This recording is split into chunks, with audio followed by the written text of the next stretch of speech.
नमस्ते बंधुओं, आज एक बार फिर से स्वागत है हमारे YouTube चैनल अभीष्ट भारत पर।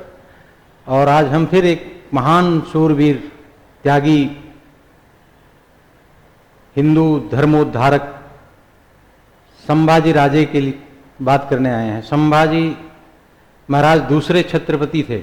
शिवाजी की मृत्यु के बाद संभाजी महाराज ने मराठों की बागडोर संभाली और शिवाजी के स्थापित किए हुए हिंदू स्वराज्य, हिंदवी स्वराज्य को किस तरह से आगे बढ़ाया और मुगलों को, खास करके औरंगजेब को, किस तरह से भारत भूमि से मुगल विहीन भारत को बनाने में मराठों ने जो काम किया शिवाजी के बाद, उस विषय में बात करने आए हैं। और ये एक ऐसे व्यक्तित्व रहे हैं जिनके बारे में हमारे इतिहास की पुस्तकों में, खास करके जो आज तक इतिहास पढ़ाया गया कांग्रेस के नेतृत्व में, जो वामपंथी पामी कामी और इस्लामियों ने जो हमें इतिहास पढ़ाया, उसमें संभाजी महाराज के बारे में बहुत कम करके बताया जाता है। जबकि एक ऐसे बलिदानी पुरुष रहे हैं भारतवर्ष में, भारत की संस्कृति, भारत की सनातन संस्कृति को बचाने में संभाजी महाराज का जो योगदान रहा, उसको इतिहास के पन्नों से गायब करने में इन लोगों ने बहुत ही घृणित तरीके से उस पन्नों को समाप्त कर दिया। उनके महानता के, उनके जो अदम्य साहस और वीरता, पुरुषार्थ के आधार पर जो उन्होंने हिंदवी स्वराज्य की नींव को आगे बढ़ाई थी, उसको इतिहास के पन्नों से गायब कर दिया। लेकिन बहुत सारे इतिहासकार, हमारे बहुत सारे स्थापित इतिहासकार और उस समय के विदेशी जो पर्यटक आए थे, उनकी पुस्तकों में, उनके लिखे हुए इतिहास में हमें बहुत सारा संभाजी महाराज के विषय में ज्ञात होता है।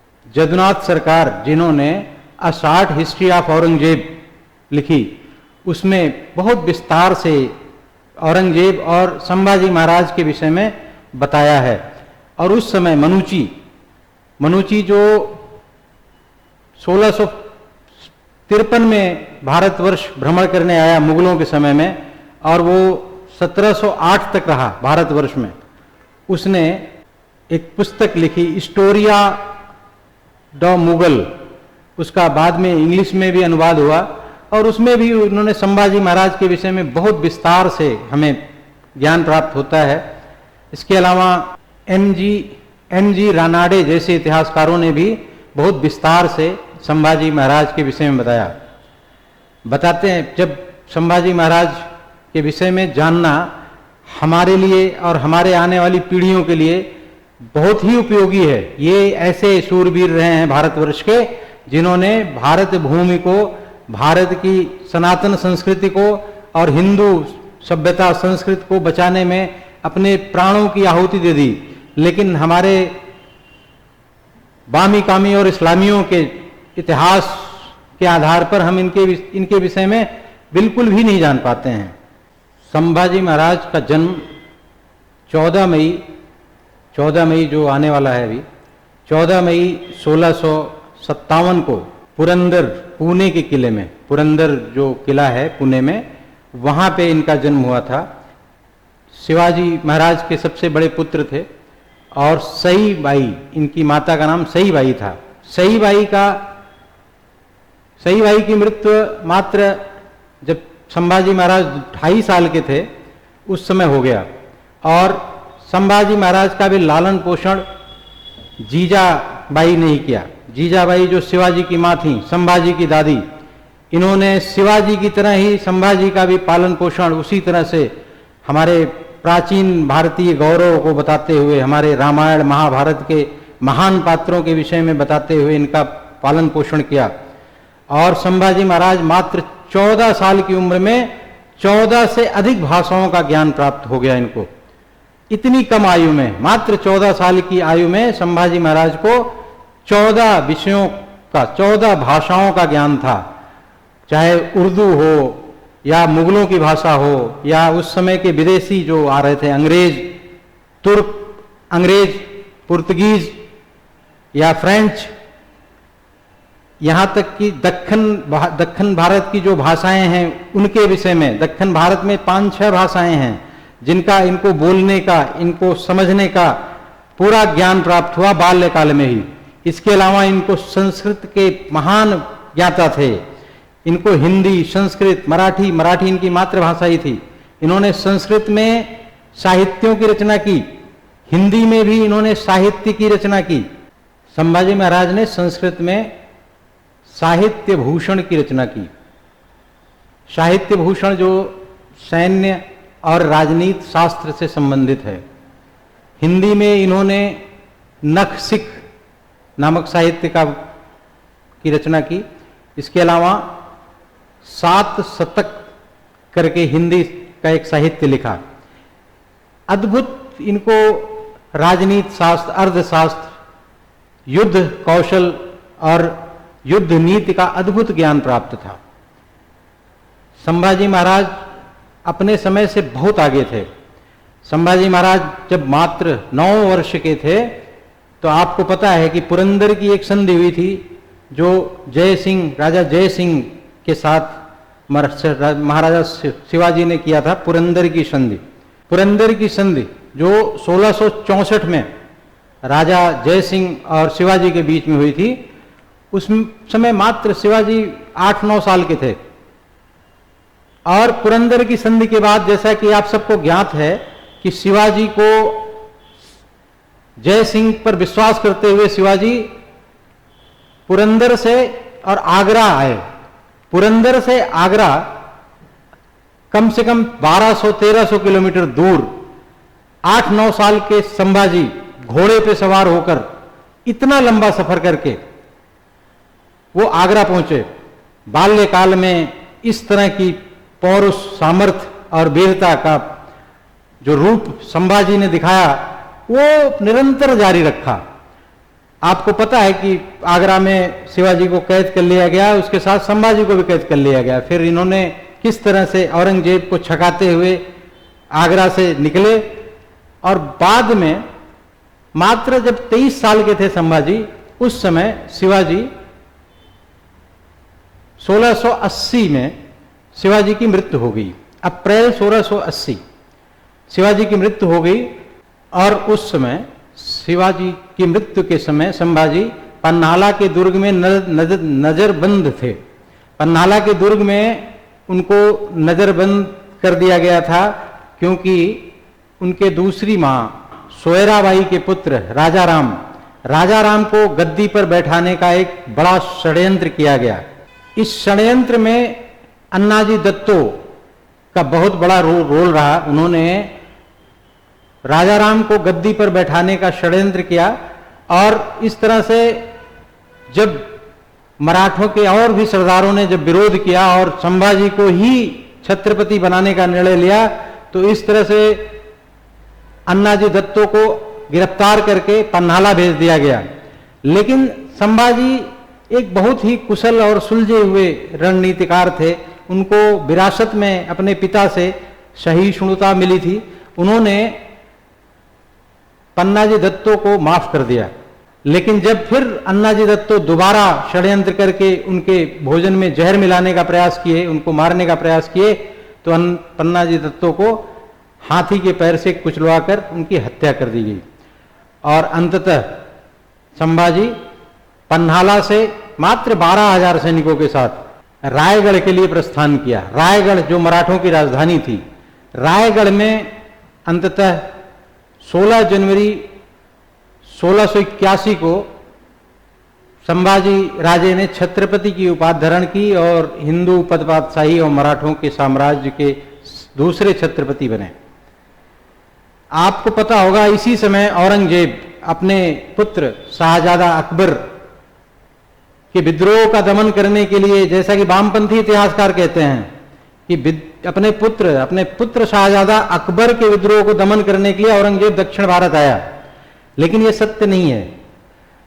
कई पुस्तकों से हमें ज्ञात होता है कि शिवाजी की डर की वजह से, शिवाजी की वजह से जब तक शिवाजी जीवित रहे, औरंगजेब दक्षिण की तरफ कुदृष्ट स्वयं आने की हिम्मत नहीं कर पाया। अपने सिपह सालारों को, अपने सेनापतियों को भेजता रहा, लेकिन शिवाजी से डायरेक्ट कॉन्फ्लिक्ट करने की उसकी क्षमता नहीं थी।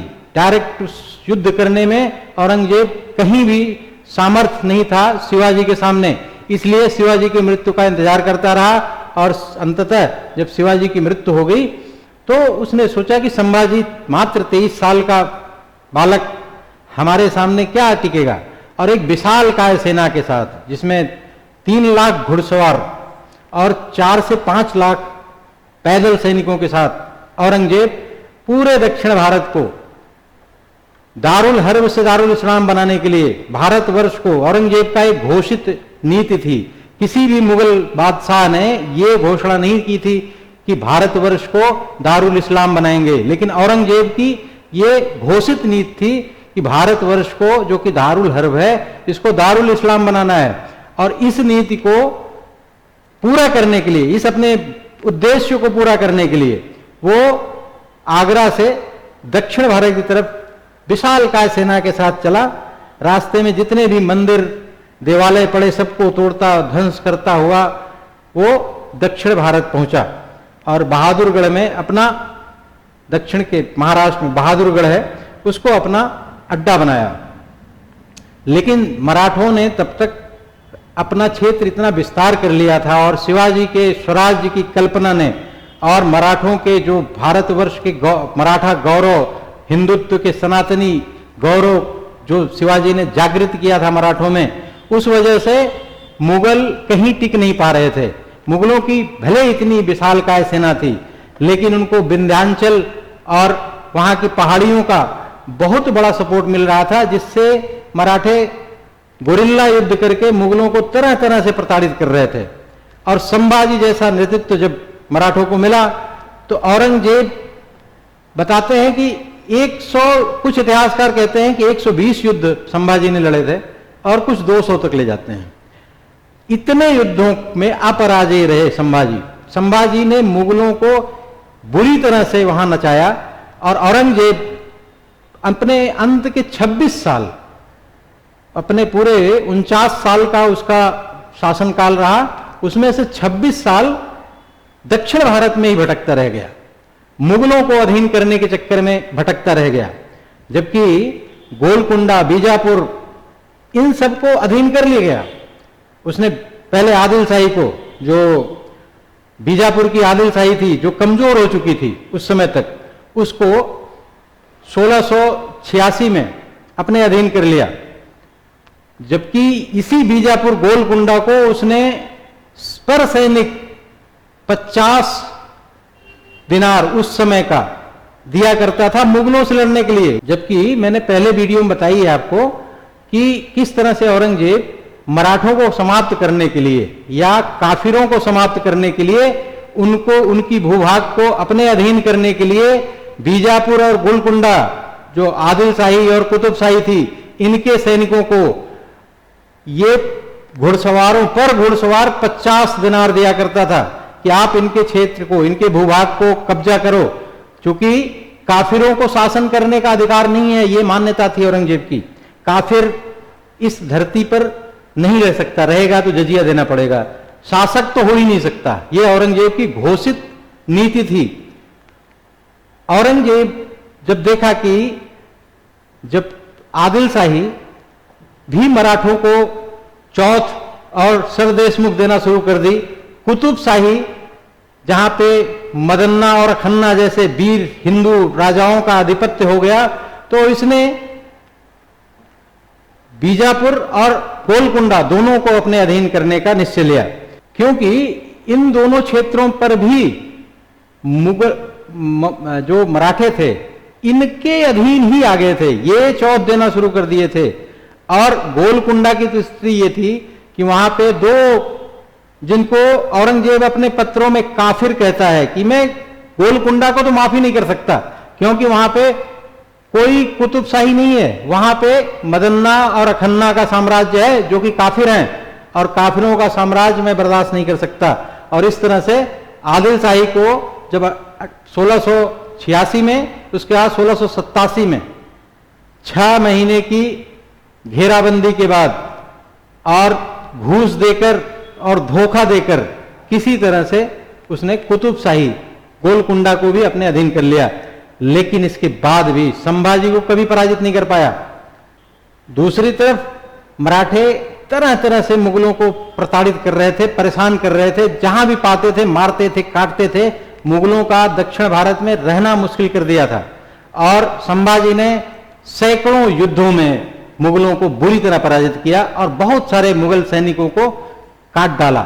लेकिन कहते हैं ना कि हिंदुओं का दुश्मन हिंदू ही होता है, और संभाजी के तो अपने सबसे विश्वस्त पात्र उनके अपने साले गणोजी सिरके, जिसने मुकर्रर खां जो औरंगजेब का एक सेनापति था उसको गुप्त जगह की जानकारी दे दी। जब संभाजी श्रृंगवेरी में एक गुप्त स्थान पर घने जंगलों के बीच एक उस छोटे से किले में अपना रुके हुए थे और अपने बहुत सारे सैनिकों को उन्होंने रायगढ़ भेज दिया, क्योंकि वो बहुत सुरक्षित पहाड़ियों के बीच में एक बहुत सुरक्षित स्थान था। संगमेश्वर जो रत्नागिरी पहाड़ी के बीच में महाराष्ट्र में स्थित है, उस जगह का उस रास्ते का और वो एग्जैक्ट जगह और गाइड बनकर संभाजी को गिरफ्तार करवा दिया। संभाजी के साथ उनके मित्र और उज्जैन के कवि कलश, उनको भी गिरफ्तार कर लिया गया। ये घटना 1 फरवरी 1989 को हुई, जब संभाजी को और कवि कलश को, दोनों लोगों को बंदी बनाकर बहादुरगढ़ ले आया गया। तो उनके साथ जिस तरह का बर्ताव हुआ उसको सुनकर आपके रोंगटे खड़े हो जाएंगे। इन दोनों को 6 किलोमीटर पहले ही जोकरों के कपड़े पहनाए गए और ऊंट पर उल्टा लटकाकर बहादुरगढ़ औरंगजेब के दरबार में ले आया गया। वहां पे औरंगजेब ने अपने रोहिल्ला खां को भेजा और रोहिल्ला खां ने संभाजी के सामने 3 ऑप्शन रखे। ऑप्शन तो एक ही था, लेकिन वामपंथियों ने, चूंकि इनका काम है कि ये चूना पॉलिश करते रहते हैं, उसका एकमात्र उद्देश्य था और उसका एकमात्र कहना था कि आप मुस्लिम बन जाओ, हिंदू धर्म छोड़ दो, आपको आपके सारी बुराइयां, आपके सारे अपराध माफ हो जाएंगे। क्योंकि ये तो आसमानी किताब में भी लिखा हुआ है कि जो दीन को मान लिया उसके सारे गुनाह ऊपर वाला माफ कर देता है। औरंगजेब भी इसी पद्धति पे काम कर रहा था। उसकी तो घोषित नीति थी कि किसी भी युद्धबंदी को अगर वो इस्लाम स्वीकार कर ले तो उसको छोड़ दिया जाएगा, उसको माफ कर दिया जाएगा। लेकिन संभाजी इसके लिए तैयार नहीं थे। रोहिल्ला खां ने दूसरी शर्त रखी कि अपने किले समर्पित कर दो और हमारी अधीनता स्वीकार कर लो, लेकिन संभाजी इसके लिए बिल्कुल तैयार नहीं थे। और उन्होंने शर्त रखी, उन्होंने संभाजी का ये व्यक्तित्व, उन्होंने बिना डरे कहा कि बादशाह को बोलो कि अपनी बेटी की शादी मुझसे कराए, तब जाके हम उसको माफ करेंगे। इतनी कैद में होने के बाद भी संभाजी ने जिस अद्भुत साहस का परिचय दिया, जिस अदम्य वीरता का परिचय दिया, वैसा इतिहास में बहुत कम योद्धाओं में मिलता है। संभाजी को तरह तरह से प्रताड़ित किया गया, उनके नाखून उखाड़ दिए गए, उनके मित्र कवि कलश की जुबान काट दी गई, संभाजी की आंख में सरिया गरम राड डाल दिया गया, आंख फोड़ दी गई। तरह तरह से प्रताड़ित करने के बाद 11 मार्च 1879 को संभाजी की गर्दन काट दी गई। 11 मार्च 1688, जिसके अगले दिन वर्ष प्रतिपदा थी, जिसको हिंदू और खास करके मध्य भारत में, महाराष्ट्र में, आजकल तो पूरे भारतवर्ष में वर्ष प्रतिपदा को, जो हिंदुओं का नव वर्ष है, विक्रम संवत मनाया जाता है, उसके एक दिन पहले, कि हिंदू अपना नव वर्ष ना मना सकें, एक दिन पहले संभाजी की गर्दन काट दी गई, उसमें भूसा भर दिया गया, उनके अंग अंग को काट कर फेंक दिया गया। इतना नृशंस क्रूर हत्यारा औरंगजेब। दुर्भाग्य से हमारे देश में ऐसे लोगों को ग्लोरीफाई करने का एक परंपरा चल रही है। इनको ग्लोरीफाई करते हैं, औरंगजेब जैसे लोगों को, और संभाजी जैसे लोगों के बारे में बहुत कम करके बताते हैं। हमारे इतिहासकार बताते हैं कि मराठों ने गोवा के तट पर, गोवा एक नदी का तट है, वहां पे इनके शरीर को सुई धागे से सिलकर, इनके अंगों को सिलकर संभाजी का अंतिम संस्कार किया। और इस महान वीर योद्धा बलिदानी छत्रपति, द्वितीय छत्रपति संभाजी महाराज ने हिंदू धर्म स्वराज्य के लिए, हिंदू संस्कृति की रक्षा के लिए अपने प्राणों की आहुति दे दी। लेकिन इससे मराठाओं का हौसला और बढ़ा। हर मराठा अपने आप में एक नेता बन गया, अपने स्वतंत्र रूप से मुगलों के विरुद्ध युद्ध करता रहा और मुगलों को जीना आराम कर दिया। ये स्थिति हो गई कि जहां औरंगजेब रुका हुआ था बहादुरगढ़ में, उसके किले में मराठे घुस जाते थे और उसका छत्र तोड़ कर ले आते थे। किसी ने पूछा भाई उसका गला क्यों नहीं काट के ले आए, तो बोले कि नहीं जी, ये तो हम इसको ऐसे ही लूटेंगे, ऐसे ही परेशान करेंगे। इस तरह से मराठों ने इसके बाद राजा राम को तीसरा छत्रपति बनाया। राजा राम की जब मृत्यु हो गई 1700 में, नेचुरल डेथ थी, उसके बाद ताराबाई ने नेतृत्व संभाला और औरंगजेब के जीवन काल को नरक बना दिया। औरंगजेब पूरे उत्तर भारत को छोड़कर दक्षिण भारत में 26 साल तक भ्रमण करता रहा और उत्तर भारत में राजपूताना लगभग स्वतंत्र हो गया। बीच में यहां पे जाटों ने विद्रोह करके अपना स्वतंत्र राज भरतपुर की स्थापना कर ली। यहीं पे सतनामियों ने विद्रोह किया और मारवाड़ विंध्याचल का क्षेत्र, ये जो बुंदेलखंड का क्षेत्र है, ये पूरी तरह स्वतंत्र हो गया। इस तरह से उत्तर भारत में, और इधर सिखों ने गुरु गोविंद सिंह के नेतृत्व में उन्होंने अखंड ज्योति मुगलों के विरुद्ध जगा रखी थी। ये सब कार्य इसलिए हुआ कि औरंगजेब एक धर्मांध कट्टर मुसलमान था जो इस देश को दारुल इस्लाम में बदलना चाहता था। और जिन वीरों ने इस कट्टरपंथी इस्लामिक के खिलाफ खड़े होकर अपने मातृभूमि के लिए, अपने देश के लिए बलिदान दिया, उनके इतिहास को हमें नहीं बताया जाता। और हमें इसलिए जानना जरूरी है कि अगर हम अपने पूर्वजों के इतिहास को नहीं जानेंगे, हमारे बच्चे हमारे पूर्वजों के बलिदान को नहीं जानेंगे, तो इनके अंदर कभी वैसी सामर्थ्य नहीं आ सकती, कभी वैसी इनके अंदर वैसी प्रतिभा नहीं आ सकती कि ये किसी भी संकट का सामना कर सकें। क्योंकि जीवन है तो संकट है। इसलिए अगर हमारी वीडियो पसंद आई हो तो इसको और भी लोगों को भेजें, इसको शेयर करें, लाइक करें, सब्सक्राइब करें। फिर मिलेंगे अगली वीडियो में किसी महान पुरुष के विषय में बात करते हुए। धन्यवाद। जय हिंद।